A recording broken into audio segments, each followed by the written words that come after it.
What up, fellas? This is Arnoldless98, and here is Mohawk from Transformers: The Last Knight. This guy was a big challenge for me, especially his small size, and I think I pulled him off really well, even though he is a tiny bit fragile, but that's kind of unavoidable at this scale. Anyways, I don't think I'm going to do instructions for him because he looks pretty simple to make, based off my video and my Flickr pictures I have in the link below. So, I think, unless I get a lot of people asking, I'm pretty confident you could build him without any instructions. So go ahead, challenge yourself. Anyways, this guy, he was pretty tricky to make. He only took a few hours, and it was a lot about, like, I knew what his limbs would look like. I just needed to twist him to look like a motorcycle, and I think I pulled it off really well. In comparison to the actual vehicle, which I actually don't know what kind of motorcycle it is, so if you do know, please comment below. I think I did a really good job. Yeah, it definitely has like the fender, this little seat here, handlebars, lights, and the two wheels. Though the wheels are a bit too far apart and they're a bit small, but that's the best I could do at this scale. And both sides are asymmetric because of the robot mode, so yeah. Alright, now for size comparisons. First of all, we have a real Lego motorcycle. And obviously he's a bigger than minifigure scale, just like with Squeaks and the minifigure, Captain America. Yeah, he's quite big, and I don't think I don't know who could ride him. Definitely not a minifigure. And for my own Transformers, here's Ravage, and here is Squeaks from Last Night. Squeaks is obviously much smaller. And, yeah, they're still really small. And for another comparison, let's bring in his fellow Decepticon, Barricade. The scale looks pretty fine, though. He is a bit bigger, so. Anyway, let's get to the transformation. First of all, he's my fourth Transformer without using a Mixel ball joints after Ravage, Squeaks, and Prime RC. So, as a result of that, he does rely on a lot of stud friction, which can sometimes be a bit fragile and stuff can pop off. So let's start. Since there isn't an actual toy of Mohawk at all, or any physical representation, I completely made mine from scratch. So, anyways, let's, first you gotta remove this entire top section. Come on. Like that. Then you gotta come over here and fold up. These will be the hands. And you come underneath and you kind of just splay these out, and these two would become the arms. Now you have to lift this section all the way up like that, and this whole section should rotate towards the side with the more like the way the clips end up, like this. I know I always do it wrong when I practice the transformation, so I definitely know this. And then you have to fold the legs out. They're pretty tight.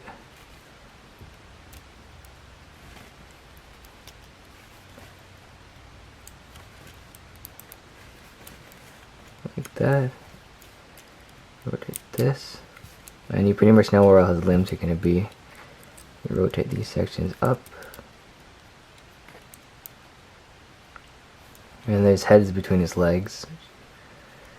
And you fold the section down, this head will go around, and it's a really neat thing. This part actually tabs into here really nicely, so it makes him pretty stable like that. And you just flip his head up. Now for the legs, you gotta rotate this around so the knee bends in the proper direction.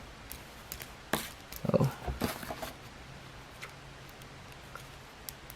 And you gotta give him this little chicken leg look, bending this full back and this forward. And now for the arms, get the wheels to rest properly. You shift this up, you rotate this, and you fold it down like this. You can bend at the elbow. And now for the other one, you fold the handlebars down, you rotate at this single stud. Come on, a bit tricky, like that, and then you rotate the arm, and this section should just a little bit more. There you go. Should rest vaguely on his shoulder, and then you bend him at the elbow, and And here's Mohawk in his robot mode, and considering that there wasn't too much like reference pictures for me to base off of, I think I did a good job. One of the most notable features is his wheels on his shoulders. They're kind of there. They're both on his shoulders, which is my biggest challenge. And yeah, I think I did a good job. He's very spindly and thin, and yeah. And his head looks kind of like a frog-like look, and I tried my best at this scale, and I think I did a good job with his two eyes and his like mohawk. It should be much bigger, but if I made it bigger, it wouldn't be able to fit in vehicle mode, so I had to trim it down a little bit, but still recognizable. He has these long, spindly legs, like chicken-legged, and yeah. Articulation is pretty nice. Just be aware that some stuff might come off since it's a stud friction. Rotate the shoulder, the elbow, that. His head can rotate at his teeth, which is really weird, but it still looks natural. Kind of pretend that the whole thing rotates with it.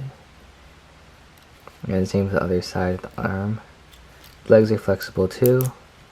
These hinges I use are really tight, which is very nice because the previous ones I used were very loose. And movement at his ankle, and there you go.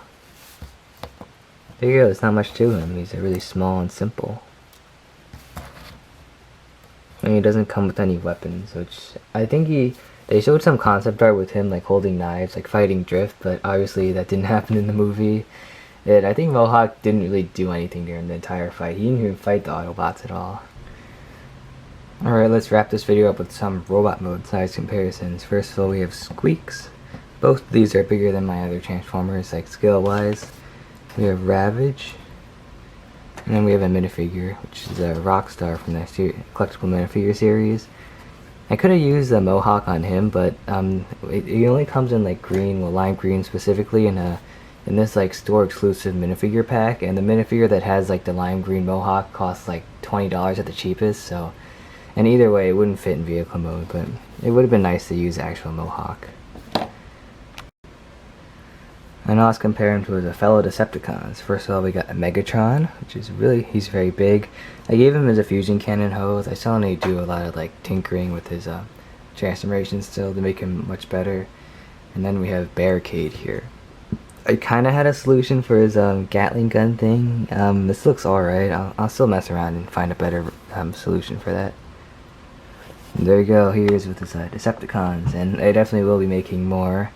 And as you saw on my Instagram like story or the end of my latest video, my next Transformer, you probably know my next Transformer is, but unfortunately I'm running short of parts, so I had to place a little Bricklink order, and I won't be able to show that guy off until probably like a few days from now, maybe like towards the end of next week. So you guys might have to wait a little bit. So anyways, I really hope you enjoyed Mohawk here. He's very small, and you definitely could build them on your own without using instructions. So anyways, this has been Awww 98, and I'll see you guys next time.